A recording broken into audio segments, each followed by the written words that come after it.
స్థాయిలో ఒప్పందం కుదిరిందా లేదా, ఇది వాస్తవం కాదా? కేటీఆర్ నిన్నగాక మొన్న మాట్లాడుతూ రేవంత్ రెడ్డిని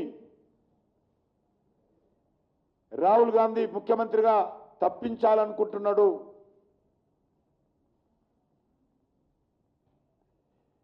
రాహుల్ గాంధీకి రేవంత్ రెడ్డి పరిపాలన పట్ల ఇష్టం లేదు అన్నటువంటి విషయం వాస్తవం కాదా? ఢిల్లీ ఎన్నికల్లో ఓడిపోయినప్పుడు కేటీఆర్ సోషల్ మీడియాలో ఇప్పటికీ ఉంది, బీజేపీకి వ్యతిరేకంగా రాహుల్ గాంధీ కేజ్రీవాల్ కేసీఆర్ లాంటి వాళ్ళందరూ కూడా కలుపుకొని పోరాటం చేయాలి అన్న విషయం వాస్తవం కాదా? మరి ఈరోజు ఏ రకంగా బీఆర్ఎస్కు నాకు జత కలుపుతున్నారో చెప్పాలి. నేను ఈరోజు మరొకసారి ముఖ్యమంత్రికి చీము నెత్తురు ఉంటే ఇచ్చిన మాట మీద చేస్తున్నటువంటి ఆరోపణల మీద ఏదైనా 1% అయినా మీకు విశ్వాసం ఉంటే మీ మాటల మీదనే, ఎక్కడ ఎప్పుడు ఏ విషయంలో బీఆర్ఎస్ బీజేపీ ఒక్కటో, కిషన్ రెడ్డి ఏ రకంగా ఎవరికి సహాయం చేస్తుండో దమ్ము ధైర్యం ఉంటే చూపించాల్సిందిగా సవాల్ చేస్తా ఉన్నాను. ఖర్చు లేదు కాబట్టి, వాస్తవాలు చూపించాల్సిన అవసరం లేదు కాబట్టి నోటికి ఏదొస్తే అది మాట్లాడడం కాదు.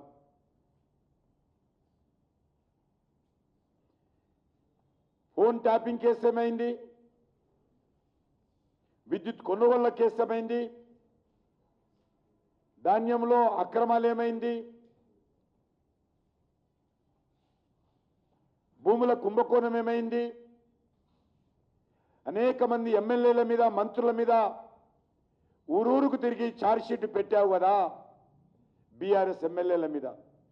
ఒక్క ఎమ్మెల్యే మీదనైనా, ఒక్క బీఆర్ఎస్ మంత్రి పైననైనా చర్యలు తీసుకున్నావా మిస్టర్ రేవంత్ రెడ్డి?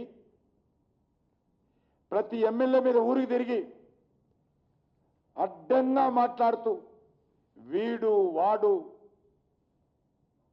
నా ప్రభుత్వం వస్తే వీని జైల్లో పెడతా, వాడిని బొక్కలో దోస్తా, వీని డబ్బులు గక్కిస్తా, ఎన్ని మాటలు మాట్లాడావు రేవంత్ రెడ్డి? మీరు నన్ను విమర్శిస్తారా? ఆ నైతికత మీకున్నదా అడుగుతా ఉన్నాను.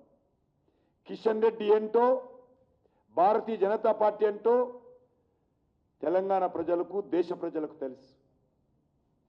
నాకు మీ సర్టిఫికెటో కేసీఆర్ సర్టిఫికెటో అవసరం లేదు. అసలు మీ మాట ఎవరైనా తెలంగాణ ప్రజలు నమ్ముతున్నారా?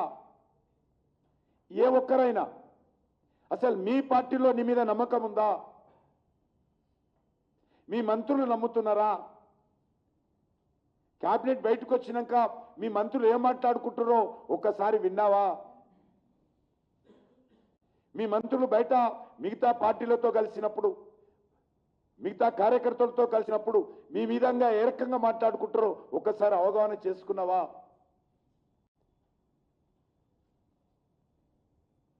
అసలు ఇచ్చినటువంటి 6 గ్యారంటీల గురించి ఎందుకు మాట్లాడడం లేదు?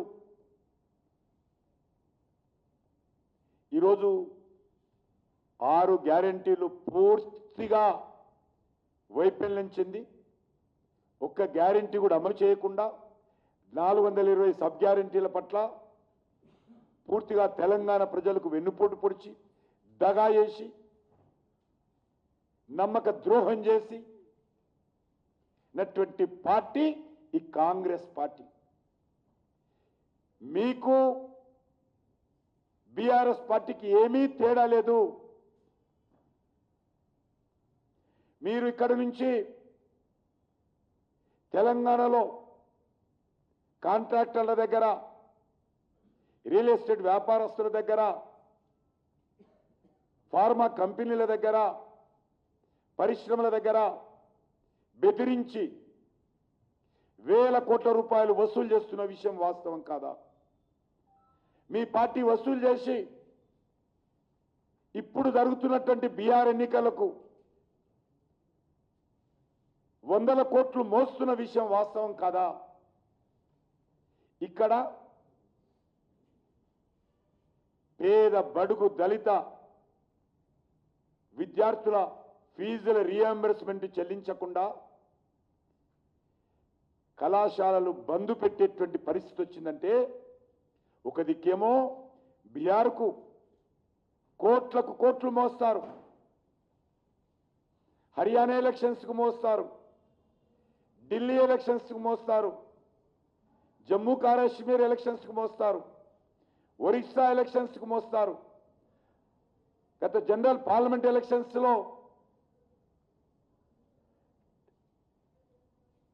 కార్ల డిక్కీలలో పెట్టి ఢిల్లీకి పైసలు పంపిస్తారు. కానీ తెలంగాణ బడుగు బలైన వర్గాల బిడ్డలు చదువుకునేటువంటి